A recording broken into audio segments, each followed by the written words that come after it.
Sunday mutton biryani.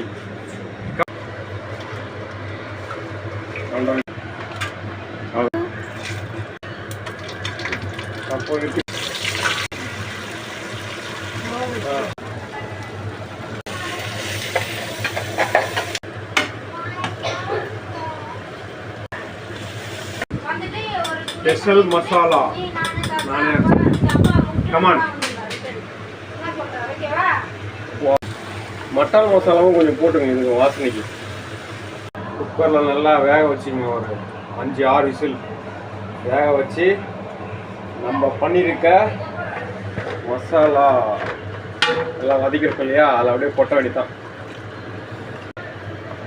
Mix பண்ணிக்கிட்ட வேண்டியதான். இப்போ நம்ம பண்ண போகிறது மட்டன் தம் பிரியாணிங்க. நல்லா ஞாபகம் வச்சுங்க, மட்டன் தம் பிரியாணி. சாதம் வெந்துட்டுருக்கு. காமி சாதம் காமி. சாதம் வெந்துட்டுருக்கு. நல்லா கிரேவி மாரி நல்லா நம்ம இது பண்ணிவிட்டு போட்டு தம் எடுக்க வேண்டியதான்.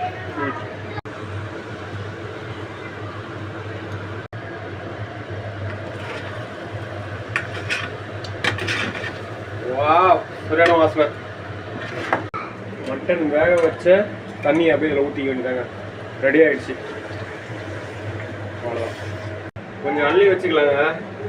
தம் பிரியாணி பண்ண போகிறோம் இல்லையா, கொஞ்சம் சாதம் போட்டுட்டு கொஞ்சம் மேலே போடணும். ஓகே, அவ்வளோதான்.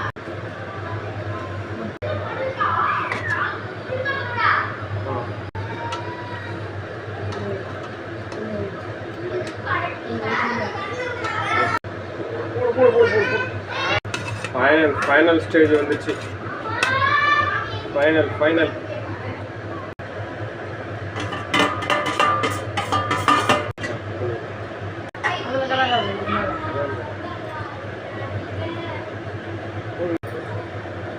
கொஞ்சம் நெய் ஊற்றிக்க. லாஸ்ட்டாக நெய் ஊற்றிக்கங்க.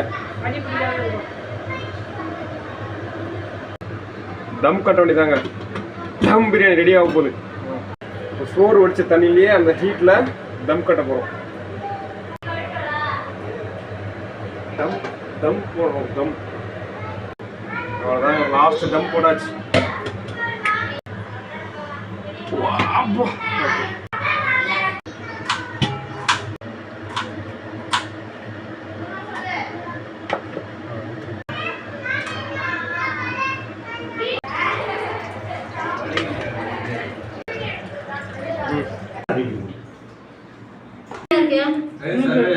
சர்வேஷ்கா, எனக்கா தண்ணி